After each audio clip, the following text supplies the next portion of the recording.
l'instant, vous avez découvert le fonctionnement du langage PHP, mais vous n'êtes pas capable de créer un site web. C'est normal, car il vous manque une notion très importante. Il s'agit des bases de données. Donc, une base de données permet de stocker des données de façon organisée et hiérarchisée. J'entends des gens qui murmurent déjà en disant, monsieur, nous savons déjà stocker des informations dans des variables et même dans des fichiers. Vous connaissez certes les variables, mais celles-ci ne sont valables que lors de la génération de la page. Vous avez aussi appris à écrire dans les fichiers, mais croyez-moi, c'est très compliqué de stocker et de gérer les données scientifiquement. Oui, Ozon, tu as une question? Ok, vas-y. S'il vous plaît, monsieur, un peu comme dans les fichiers test, n'est-ce pas? Non, non, non, non, pas vraiment. Comme je viens de le dire, dans une base de données, les informations sont toujours classées, ce qui va nous faciliter la gestion. Mais dans les fichiers, rien n'est classé. Vous laissez les données, vous les enregistrez seulement, peut-être par paragraphe, ainsi de suite. Mais la gestion vraiment sera compliquée. De toutes les façons, je crois qu'on va mieux comprendre les choses par la suite. Donc, les programmes qui vont nous aider à stocker et à gérer nos données s'appellent les SGBD. Donc, un SGBD, ça veut dire quoi? S pour système. Attendez ce que je vais faire. Comme j'ai déjà un fichier ici, j'ai dit SGBD. On va écrire ça en majuscule. SGBD. Voilà, deux points. S pour système et G pour gestion. Système de gestion. B pour base de B pour base et D pour données. Voilà. Donc SGBD, système de gestion de base de données. Et les plus connus sont les SGBD les plus connus. On a quoi? On a MySQL. On a aussi PostgreSQL. Et on a aussi Oracle. On a Oracle. On a SQL Server. Voilà.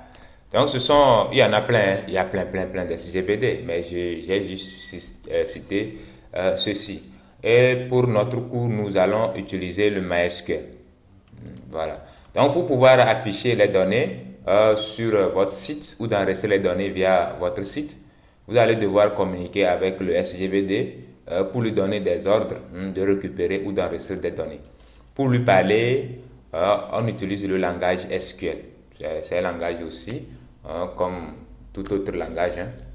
Oui, Ozon, question? S'il vous plaît, monsieur, donc nous allons apprendre un autre langage en plus du PHP que nous sommes en train d'apprendre.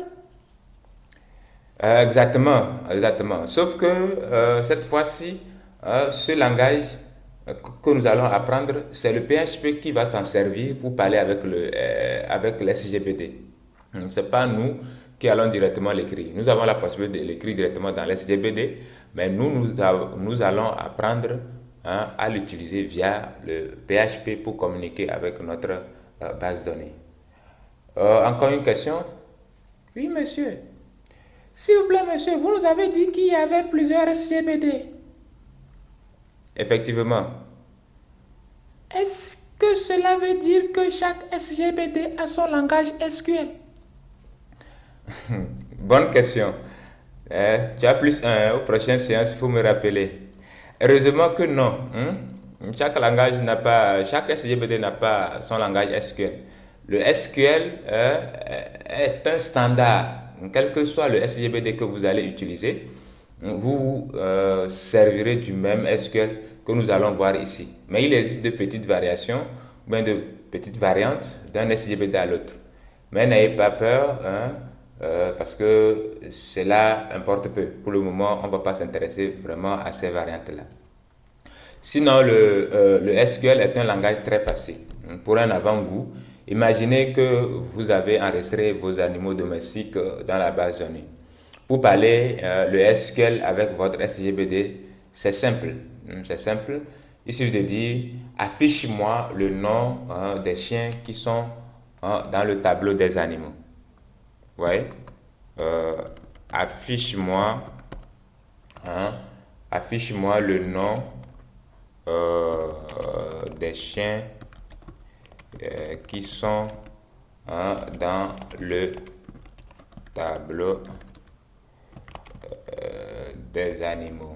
Voilà, des animaux, excusez-moi. Voilà. Et je mets point virgule. Affiche-moi le nom des chiens qui sont dans le tableau. Voilà. Donc, ça, c'est le langage SQL, mais c'est dans notre langue. Ça c'est le français. C'est très simple. Sauf que nous allons traduire ça mieux pour que ça ressemble à SQL. Donc, en SQL, on dira tout simplement select nom. Oui, j'espère que vous allez comprendre, mais c'est très facile. Hein. Select nom from animal faire nom égale chien. Voilà.